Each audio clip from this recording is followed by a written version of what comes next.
Hello friends, welcome to brothers finance and good evening. ಇವತ್ತು market update ಏನಂದರೆ, Sensex 102 points down ಆಗಿ 80,502 ಅಲ್ಲಿ close ಆಗಿದೆ. ನಿಫ್ಟಿ 21 ಪಾಯಿಂಟ್ಸ್ ಡೌನ್ ಆಗಿ 24,509 ಅಲ್ಲಿ ಕ್ಲೋಸ್ ಆಗಿದೆ. ಬ್ಯಾಂಕ್ ನಿಫ್ಟಿ 14 ಪಾಯಿಂಟ್ಸ್ ಗೇನ್ ಆಗಿ 52,280 ಅಲ್ಲಿ ಕ್ಲೋಸ್ ಆಗಿದೆ. ನಾಳೆ ಇಂಡಿಯನ್ ಸ್ಟಾಕ್ ಮಾರ್ಕೆಟ್ಗೆ ಒಂದು ಬಿಗ್ ಇವೆಂಟ್, ಯೂನಿಯನ್ ಬಜೆಟ್. ಈ ಯೂನಿಯನ್ ಬಜೆಟ್ನ ಪ್ರೆಸೆಂಟ್ ಮಾಡೋರು ನಮ್ಮ ಫಿನಾನ್ಸ್ ಮಿನಿಸ್ಟರ್ ನಿರ್ಮಲಾ ಸೀತಾರಾಮನ್ ಅವರು. ನಾಳೆ ಮಾರ್ನಿಂಗ್ 11 o'clockಗೆ ಸ್ಟಾರ್ಟ್ ಆಗುತ್ತೆ. ಲೋಯೆಸ್ಟ್ ಬಜೆಟ್ ಎಷ್ಟು ಗೊತ್ತಾ ಪ್ರೆಸೆಂಟ್ ಮಾಡಿದ್ದು? 401 crores 1952-53 ಹೈಯೆಸ್ಟ್ ಅಂದರೆ 2023-24 45,03,097 crores. ಇದು ಹೈಯೆಸ್ಟ್. ಆದರೆ ಈ ಸಲ ಎಸ್ಟಿಮೇಟ್ ಮಾಡಿದ್ದು 47,65,768 crores. ಬಜೆಟ್ ಯಾವ ಥರ ಮಾಡ್ತಾರೆ ಅಂದರೆ, ಒಂದು ಸಿಂಪಲಾಗಿ ಹೇಳ್ತೀನಿ ನೋಡಿ. ಇವಾಗ ಒಂದು ಮನೆಗೆ ಸ್ಯಾಲ್ರಿ ಬಂದಿರೋ ಅಮೌಂಟ್ನ ಡೇ ಟು ಡೇ ಎಕ್ಸ್ಪೆನ್ಸಸ್ಗೆ, loan, savings, tax, children education ಮತ್ತು ಅದರ್ ಎಕ್ಸ್ಪೆನ್ಸಸ್ ಹಿಂಗೆ ಸ್ಪೆಂಡ್ ಮಾಡ್ತಾರೆ.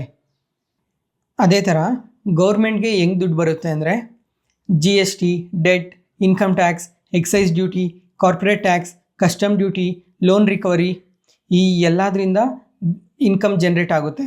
ಹಿಂಗೆ ಬಂದಿರೋ ಅಮೌಂಟ್ನ ಮತ್ತೆ ಗೌರ್ಮೆಂಟ್ ಯಾವ ಥರ ಸ್ಪೆಂಡ್ ಮಾಡುತ್ತೆ ಅಂದರೆ, ಸ್ಟೇಟ್ ವೈಸ್ ಮನಿ ಕೊಡಬೇಕು, ಪೆನ್ಷನ್ಸ್, ಸಬ್ಸಿಡರಿ, ಸೆಂಟ್ರಲ್ ಸ್ಪಾನ್ಸರ್ಡ್ ಸ್ಕೀಮ್ಸ್ಗೆ, ಡಿಫೆನ್ಸ್, ಕ್ಯಾಪೆಕ್ಸ್, ಅದರ್ ಎಕ್ಸ್ಪೆನ್ಸಸ್ಗೆ ಸ್ಪೆಂಡ್ ಮಾಡ್ತಾರೆ. ಮಾರ್ಕೆಟ್ ಕೀ ಅಪ್ಡೇಟ್ ನೋಡಿಕೊಂಡ್ರೆ, 5 ಅದಾನಿ ಕಂಪ್ನೀಸಲ್ಲಿ 23,000 crores ಇನ್ವೆಸ್ಟ್ ಮಾಡಿದ್ದಾರೆ ಪ್ರಮೋಟರ್ಸ್.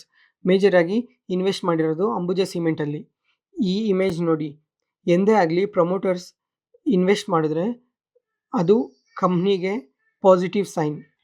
ಎಚ್ ಜಿ ಇನ್ಫ್ರಾಗೆ ಒಂದು ಆರ್ಡರ್ ಬಂದಿದೆ ಈಸ್ಟ್ ಸೆಂಟ್ರಲ್ ರೈಲ್ವೆಯಿಂದ. 709 crores ಪ್ರಾಜೆಕ್ಟ್. ಬಿಹಾರಲ್ಲಿ ಡಬಲ್ ಲೈನ್ ಟ್ರ್ಯಾಕ್ನ ಕನ್ಸ್ಟ್ರಕ್ಟ್ ಮಾಡಬೇಕು ಅಂತ 36 months ಒಳಗಡೆ. Reliance industries Q1 result update ಆದಮೇಲೆ ಇವತ್ತು ಶೇರ್ ಪ್ರೈಸ್ 3.5% ಡೌನ್ ಆಗಿದೆ. ಯಾಕಂದರೆ year on year net profit 5% down ಆಗಿದೆ. ಸೆಗ್ಮೆಂಟ್ ವೈಸ್ ನೋಡಿಕೊಂಡ್ರೆ ಆಯಿಲ್ ಟು ಕೆಮಿಕಲ್ ಸೆಗ್ಮೆಂಟಲ್ಲಿ ಡಿಕ್ರೀಸ್ ಆಗಿದೆ. ಇನ್ನು ಬೇರೆ ಸೆಗ್ಮೆಂಟಲ್ಲಿ ಗುಡ್ ಗ್ರೋತ್ ಇದೆ, ಎಕ್ಸ್ಪೆಷಲಿ ರಿಟೇಲ್ ಸೆಗ್ಮೆಂಟಲ್ಲಿ ಮತ್ತು ಆಯಿಲ್ ಆ್ಯಂಡ್ ಗ್ಯಾಸ್ ಸೆಗ್ಮೆಂಟಲ್ಲಿ. ರಿಸಲ್ಟ್ ಅನೌನ್ಸ್ ಆದಮೇಲೆ ನೂಮ್ರಾ ಅವರು ಬೈ ಕಾಲ್ ಕೊಟ್ಟು ಟಾರ್ಗೆಟ್ ಪ್ರೈಸ್ 3,600ಗೆ ಸೆಟ್ ಮಾಡಿದ್ದಾರೆ. ಜಫ್ರೀಸ್ ಅವರು ಬೈ ಕಾಲ್ ಕೊಟ್ಟು ಟಾರ್ಗೆಟ್ ಪ್ರೈಸ್ 3,525 ಕೊಟ್ಟಿದ್ದಾರೆ. ಮಾರ್ಗನ್ ಸ್ಟ್ಯಾನ್ಲಿ ಅವರು ಓವರ್ ವೆಯ್ಟ್ ಕಾಲ್ ಕೊಟ್ಟು ಟಾರ್ಗೆಟ್ ಪ್ರೈಸ್ 3,540 ಕೊಟ್ಟಿದ್ದಾರೆ. ಮಕ್ವೇರ್ ಅವರು ನ್ಯೂಟ್ರಲ್ ಕಾಲ್ ಕೊಟ್ಟು ಟಾರ್ಗೆಟ್ ಪ್ರೈಸ್ 2,750 ಕೊಟ್ಟಿದ್ದಾರೆ. ಒಂದು ಎಕನಾಮಿಕ್ ಸರ್ವೆ ಪ್ರಕಾರ ಇನ್ಫ್ಲೇಷನ್ 4.5ಗೆ ರೀಚ್ ಆಗುತ್ತೆ ಈ ಫಿನಾನ್ಷಿಯಲ್ ಇಯರಲ್ಲಿ ಅಂತ ಹೇಳ್ತಾ ಇದ್ದಾರೆ. 2026 4.1ಗೆ ರೀಚ್ ಆಗುತ್ತೆ ಅಂತ ಹೇಳ್ತಾ ಇದ್ದಾರೆ. ಈ ಥರ ಇನ್ಫ್ಲೇಷನ್ ಏನಾದರೂ ಕಮ್ಮಿ ಆದರೆ ಮಾರ್ಕೆಟ್ಗೆ ತುಂಬ ಒಳ್ಳೆಯದಾಗುತ್ತೆ.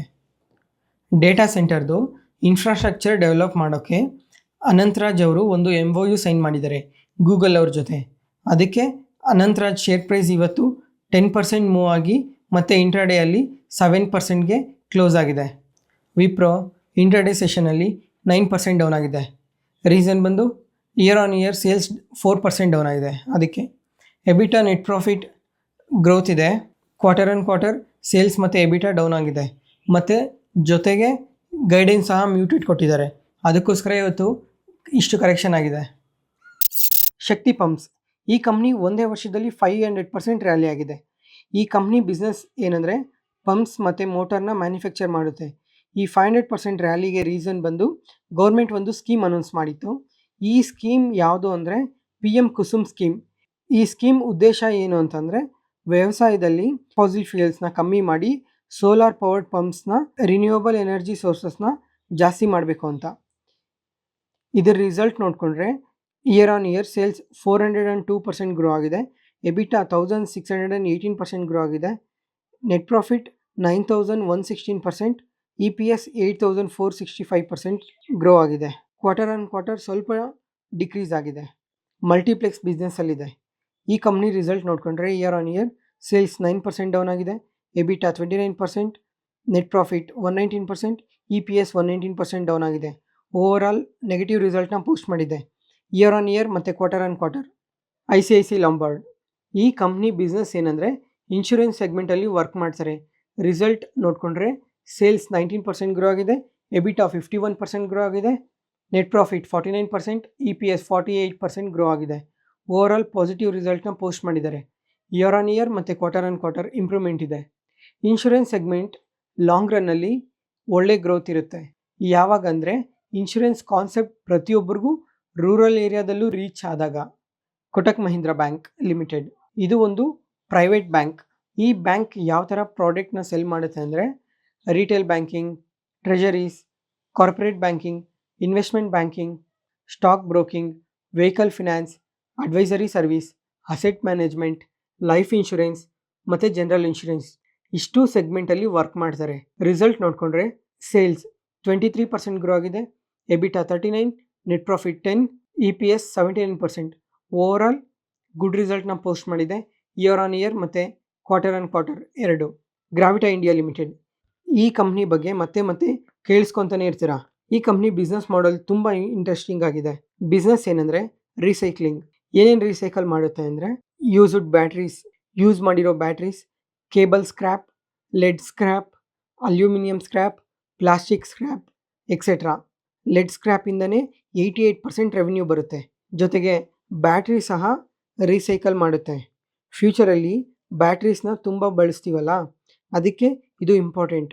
ರಿಸಲ್ಟ್ನ ನೋಡಿಕೊಂಡ್ರೆ ಸೇಲ್ಸ್ 29% ಗ್ರೋ ಆಗಿದೆ, EBITDA 50%, net profit 29%, EPS 29%. Overall positive ರಿಸಲ್ಟ್ನ ಪೋಸ್ಟ್ ಮಾಡಿದೆ ಇಯರ್ ಆನ್ ಇಯರ್.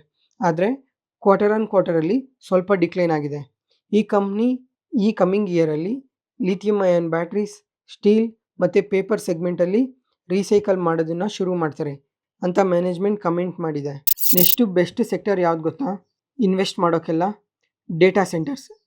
ಬಜೆಟಲ್ಲಿ ಸಹ ಎಕ್ಸ್ಪೆಕ್ಟೇಷನ್ ಇದೆ. ನಿಮಗೆ ಯಾವುದು ನೆಕ್ಸ್ಟ್ ಬಿಗ್ ಸೆಕ್ಟರ್ ಅಂದ್ಕೊಂಡಿದ್ದೀರಾ ಕಮೆಂಟ್ ಸೆಕ್ಷನಲ್ಲಿ ಕಮೆಂಟ್ ಮಾಡಿ. ಅದ್ರ ಬಗ್ಗೆ ರಿಸರ್ಚ್ ಮಾಡಿ ಒಂದು ವಿಡಿಯೋ ಮಾಡೋಣ. FNO ಅಲ್ಲಿ ತುಂಬ ರೂಲ್ಸ್ ಚೇಂಜ್ ಆಗಿದೆ. ಎಕ್ಸ್ಪೆಷಲಿ ಲಾಟ್ ಸೈಜ್ ಇನ್ಕ್ರೀಸ್ ಮಾಡಿದ್ದಾರೆ.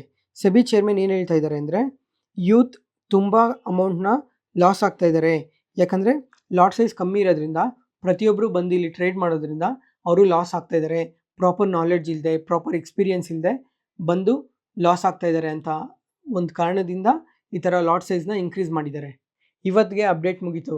ಈ ವಿಡಿಯೋ ಇಷ್ಟ ಆದರೆ ಲೈಕ್ ಮಾಡಿ, ಶೇರ್ ಮಾಡಿ, ಸಬ್ಸ್ಕ್ರೈಬ್ ಆಗಿ. Thank you.